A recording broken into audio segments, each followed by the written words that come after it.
సంక్రాంతి బ్రహ్మోత్సవాలు ముగిశాయి. అశ్వవాహనంపై ఆశీనులైన మల్లికార్జున స్వామి బ్రహ్మరాంబ అమ్మవారు భక్తులకు దర్శనమిచ్చారు. పుష్పోత్సవం, శయనోత్సవం అనంతరం ఏకాంత సేవలో ఉత్సవాలకు ముగింపు పలికారు అర్చకులు. 7 రోజుల పాటు మల్లికార్జున స్వామి అమ్మవార్లు భక్తులచే ప్రత్యేక పూజలు అందుకున్నారు.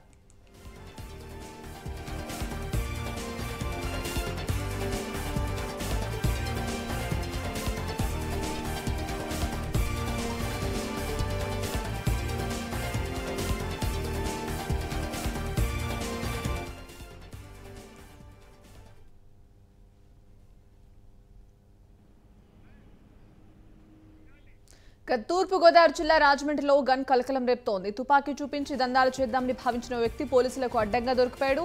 కొత్తపేటకు చెందిన శ్రీనివాస్ వరుసకు బావైన బొత్స మోహన్ నుంచి 80mm US మేడ్ తుపాకీని తెచ్చుకున్నాడు. ఇక దందాలు చేసి పలువురిని భయపెట్టి డబ్బులు వసూలు చేయాలని భావించాడు. ఇక తెచ్చుకున్న తుపాకీ పేలుతుందో లేదోనని ట్రయల్ వేయడానికి బయటకు తీసుకొచ్చాడు. ఇక రైల్వే గేటు వద్ద CIS లక్ష్మణరావు సాధారణ తనిఖీలు చేస్తుండగా అనుమానంతో వాహనాన్ని తనిఖీ చేశారు. వీరి వద్ద నుంచి తుపాకీ 7 బుల్లెట్లు లభించాయి. నిందితులను అదుపులోకి తీసుకుని పిస్టల్ బుల్లెట్లను స్వాధీనం చేసుకున్నారు. కేసు నమోదు చేసి దర్యాప్తు చేస్తున్నారు.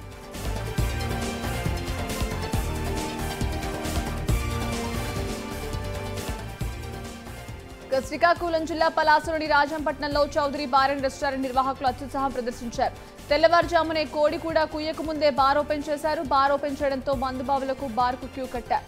బార్కు కొంచెం దూరంలోనే గుడి ఉండడంతో భక్తులు ఇబ్బంది పడ్డారు. ఉదయం 11 నుంచి బార్ ఓపెన్ చేసుకునేందుకు అనుమతి ఉన్న నిబంధనలకు విరుద్ధంగా ఉదయాన్నే బార్ ఓపెన్ చేయడం ఏంటని ప్రశ్నిస్తున్నారు. ఎక్సైజ్ అధికారులు ఇక బార్ నిర్వాహకులపై చర్యలు తీసుకోవాలని డిమాండ్ చేస్తున్నారు. తెలంగాణకు చెందిన కొందరు హిజ్రాలు ఏపీకి చెందిన హిజ్రాలపై దాడి చేసిన ఘటన పల్నాడు జిల్లా దాచేపల్లి పట్టణంలో చోటు చేసుకుంది. తెలంగాణలో భిక్షాటనతో వచ్చిన మొత్తంలో సగభాగం అక్కడి సంఘానికి ఇవ్వాలి. దీనికి అభ్యంతరం చెప్తూ ఇటీవల 3 హిజ్రాలు దాచేపల్లి వచ్చి జీవనం సాగిస్తున్నారు. ఇక విషయం తెలుసుకున్న తెలంగాణ హిజ్రాలు 100 మంది దాచేపల్లికి వచ్చి హిజ్రాలను కిడ్నాప్ చేసి వారిని మిర్యాలగూడ తీసుకెళ్లి చిత్రహింసలకు గురి చేశారు. ఇక బాధితులు తప్పించుకుని దాచేపల్లి పోలీసులకు ఫిర్యాదు చేశారు. అనంతరం పోలీసులు కేసు నమోదు చేసి దర్యాప్తు చేస్తున్నారు. విశాఖ జిల్లాలో మత్తుమందు ముఠా గుట్టురట్టు చేశారు పోలీసులు కల్లుగప్పి దందా నడిపిస్తున్న ఓ ముఠాను అరెస్టు చేశారు. అటు దుబాడ్లో సైతం గంజాయి ముఠాను కూడా పట్టుకున్నారు. నిందితుల వద్ద నుంచి 30 మత్తుమందు ఇంజెక్షన్లను గంజాయిని స్వాధీనం చేసుకున్నారు. నిందితులు ఒక్కో ఇంజెక్షన్ 300కు విక్రయిస్తున్నట్లు పోలీసులు తెలిపారు. ఇక ముఠాకు చెందిన మరికొందరు పరారీలో ఉన్నారని వాళ్లను కూడా త్వరలోనే పట్టుకుంటామన్నారు. ఇక విద్యార్థుల విషయంలో తల్లిదండ్రులు అప్రమత్తంగా ఉండాలని సూచించారు. మంత్రి అంబటి రాంబాబుపై ఎట్టకేలకు సత్తెనపల్లి పోలీసులు FIR నమోదు చేశారు. సంక్రాంతి వేడుకల్లో రాంబాబు లక్కీ డ్రా నిర్వహించారంటూ జనసేన గుంటూరు జిల్లా అధ్యక్షుడు గాదే వెంకటేశ్వరరావు పోలీసులకు ఫిర్యాదు చేశారు. వాలంటీర్లు సచివాలయ సిబ్బంది సహాయంతో పెద్ద మొత్తంలో టిక్కెట్లు విక్రయించారని ఆరోపించారు. నిజానికి ఈ నెల 16న పోలీసులకు ఫిర్యాదు చేసిన వాళ్ళ నుంచి ఎలాంటి స్పందన లభించలేదు. దీంతో జనసేన నేతలు కోర్టును ఆశ్రయించారు. ఇక పిటిషన్ను పరిశీలించిన కోర్టు రాంబాబుపై FIR నమోదు చేయాల్సిందిగా పోలీసులను ఆదేశించడంతో సత్తెనపల్లి పోలీసులు FIR నమోదు చేశారు. కృష్ణా జిల్లా వెనిగడ్డ మండలం దక్షిణ చిరువోలు లంక గ్రామంలో తీవ్ర ఉద్రిక్తత నెలకొంది. లేఅవుట్ల పేరుతో అక్రమంగా తోలుతున్న మట్టి తోలకారులను పరిశీలించేందుకు వెళ్లిన జన సైనికులను మట్టి మాఫియా అడ్డగించింది. ముందుకు అడుగు వేస్తే తీవ్ర పరిణామాలు తప్పవని హెచ్చరిస్తుంది మట్టి మాఫియా. కడప జిల్లా ప్రొద్దుటూరులో అక్రమార్కులు రెచ్చిపోతున్నారు. పెన్నా నది వద్ద ఉన్న అయ్యప్ప స్వామి దేవాలయం వెనుకవైపు థర్మల్ రోడ్డు ప్రాంతం ఆంజనేయ స్వామి దేవాలయం వెనుక ఉన్న 100 ఎకరాల ప్రభుత్వ భూమిని అక్రమార్కులు విక్రయాలు చేస్తున్నారు. గత ప్రభుత్వంలో పెన్నా నది ఏటి పురంబోకు భూమిలో అక్రమంగా నిర్మించిన కళ్యాణ మండపాలకు విద్యుత్ సరఫరాను కూడా నిలిపివేసి నోటీసులు జారీ చేశారు.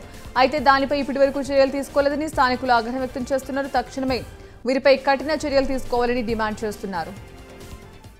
ఇక్కడ స్థానికంగా ఉన్నటువంటి అధికారుల నిర్లక్ష్యం మూలంగా ఏటిపురంబోకు స్థలం అంతా సుమారుగా 100 ఎకరాల పాటు అన్యాక్రాంతమైపోయింది. 2018కి సంబంధించినటువంటి 848.50 సెంట్ల ఎకరాల వరకు ఇవాళ అన్యాక్రాంతమైనటువంటిది యథేచ్ఛగా జరుగుతూ ఉంది. ఏటిపురంబోకుగా ఉన్నటువంటి స్థలం రామేశ్వరము శ్మశాన వాటిక కాడ నుంచి మొదలు పెట్టుకుంటే కనుక ఇటు పక్క ఉన్నటువంటి అయ్యప్ప స్వామి గుడి వెనక పక్క వరకు దాదాపు మొత్తం అంతా కూడా అన్యాక్రాంతం అయిపోతుంది. సాగిపోతా ఉన్నటువంటి వాళ్ళు యథేచ్ఛగా సాగిపోతా ఉన్నారు. ఇక్కడ బీర్వాల్ ఫ్యాక్టరీలు కావచ్చు, లేకపోతే వాటర్ ప్లాంట్లు కావచ్చు, లేకపోతే ఇతరత్ర వ్యాపారాలకు సంబంధించినటువంటివి కూడా యథేచ్ఛగా పడతా ఉన్నాయి.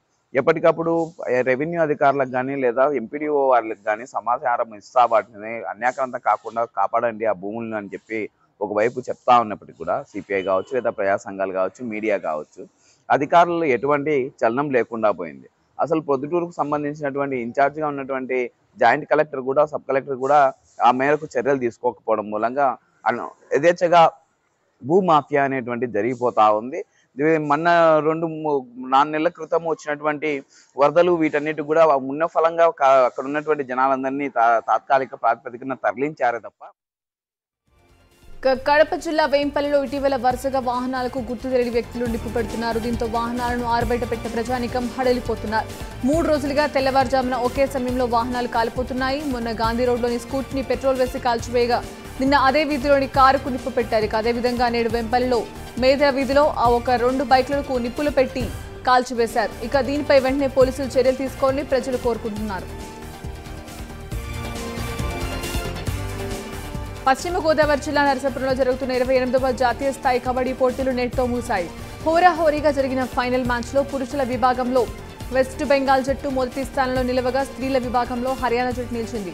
విజయం సాధించిన కబడ్డీ జట్లకు మాజీ మంత్రి కొత్తపల్లి సుబ్బారాయుడు, నరసాపురం సబ్ కలెక్టర్ సూర్యతేజ ట్రోఫీలు, చెక్లు అందించారు. అనంతరం గెలుపొందిన వారికి అభినందనలు తెలిపారు.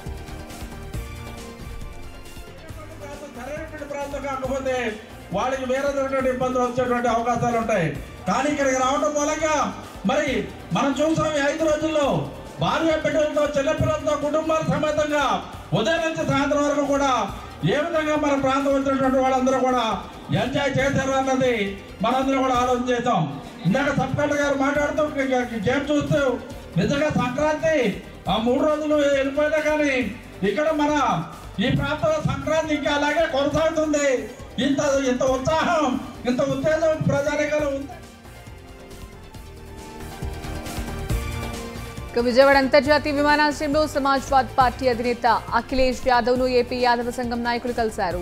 యూపీలో బీజేపీకి గతంలో వచ్చిన సీట్లు రావు, ఉత్తరాదిన బీజేపీయేతర పార్టీలు బలపడుతుందని ఆయన అన్నారు. బీజేపీకి వ్యతిరేకంగా ఉన్న మమతా, నితీష్ వంటి వారు బలంగా ఉన్నారు. యూపీలో కూడా బీజేపీ బలహీనమవుతుందని, రిమోట్ ఈవీఎంలకు మేము వ్యతిరేకమని ఆయన స్పష్టం చేశారు. బీజేపీ హయాంలో ప్రజాస్వామ్యం ప్రమాదంలో పడిందని ఆరోపించారు. బీజేపీని గద్దెదించడానికి తొలి అడుగు దక్షిణాది నుంచి పడిందన్నారు. బాపట్ల జిల్లా నగరం మండలంలో జనసేన ఫ్లెక్సీలు చించివేయడంపై జన సైనికులు ఆగ్రహం వ్యక్తం చేస్తున్నారు. ఒక్క జనసేన ఫ్లెక్సీలను మాత్రమే టార్గెట్ చేసి చించివేయడంపై వారంతా ఫైర్ అవుతున్నారు. గ్రామ సెంటర్లో అన్ని పార్టీలకు చెందిన ఫ్లెక్సీలు ఉన్నప్పటికీ జనసేన ఫ్లెక్సీలను మాత్రమే చించివేయడంతో అంతరాయం ఏంటని ప్రశ్నిస్తున్నారు. టీడీపీ ఫ్లెక్సీలపై కూడా పవన్ ఫోటోలు కూడా ఉన్నాయని, మరి పవన్ ఫ్లెక్సీలను చించివేస్తే టీడీపీ నాయకులు స్పందించవలసిన బాధ్యత లేదా అని నిలదీస్తున్నారు. ఫ్లెక్సీల చించివేతపై పోలీసులకు కంప్లైంట్ ఇచ్చామని, దోషులపై వెంటనే చర్యలు తీసుకోవాలని జన సైనికులు డిమాండ్ చేస్తున్నారు. రాత్రిపూట సంఘ విద్రోహ శక్తులైనటువంటి కొంతమంది వ్యక్తులు జనసేన పార్టీ ఫ్లెక్సీలు కడితే వారులేక పార్టీ బలపడుతుందని చూసి వారవలేని వ్యక్తులు ఇలాంటి కార్యక్రమాన్ని చేయడం చాలా దుర్మార్గమైన విషయం. ఎందుకంటే అన్ని పార్టీలకు సంబంధించిన ఫ్లెక్సీలు ఉన్నాయి. ఈరోజు జనసేన టార్గెట్ చేసి జనసేన ఫ్లెక్సీలను చింపడం అనేది చాలా దుర్మార్గమైన విషయం. ఇలాంటి వ్యక్తులను ఎవరైనా సీసీ ఫుటేజీలు ఉన్నాయి, వాటిని పరిశీలించి దోషులను శిక్షించేంత వరకు జనసేన పార్టీ ఫైట్ చేస్తుందని, వాళ్ళు శిక్షించాలని ఈ వ్యవస్థ మీద మేము కంప్లైంట్ చేయబోతున్నాం. వెంటనే పశ్చిమ గోదావరి జిల్లా ఆకివీడు మండలంలోని జెడ్పీ హైస్కూల్లో ప్రభుత్వ మహిళా జూనియర్ కాలేజీని ఏర్పాటు చేశారు. దానిలో 16 మంది బాలికలు చేరారు. వారిలో 2 ఎంపీసీ, 14 మంది బైపీసీ గ్రూప్ తీసుకున్నారు. త్వరలో పబ్లిక్ పరీక్షలు ఉన్న ఇంతవరకు సగం సిలబస్ కూడా పూర్తి కాలేదని, పుస్తకాలు కూడా రాలేదని వారు వాపోయారు. నాడు నేడు అవి స్కూళ్లను రంగులు వేసి ముస్తాబు చేస్తుందని, విద్యార్థులకు మాత్రం సరైన అధ్యాపకులను నియమించలేకపోతున్నట్టు విద్యార్థులు ఆగ్రహం వ్యక్తం చేశారు. ఇప్పటికైనా ఉన్నతాధికారులు స్పందించాలని విద్యార్థుల తల్లిదండ్రులు కోరుతున్నారు. నేను ఇక్కడ పిఎల్ఎస్ జెడ్పీ హై స్కూల్లో జూనియర్ ఇంటర్ కొత్తగా పెడితే అక్కడ జాయిన్ అయ్యాను. ఇక్కడ కనీసం ఏమీ లేవు సదుపాయాలు, బుక్స్ లేవు, ఏమీ లేవండి. లెసన్స్ కూడా కంప్లీట్ అవ్వలేదు. నేను బైపీసీ తీసుకున్నాను కోర్సు. అది కంప్లీట్ చేయాలంటే కనీసం టీచర్స్ కూడా సరిగ్గా చెప్పట్లేదు. సో టీచర్స్ ఎవరు రాలేదు. ఇప్పటికీ ఫ్యాకల్టీ ఎవరిని వేయలేదు. గవర్నమెంట్కి సంబంధించిన ఏ ఒక్కటి మాకు అందట్లేదు.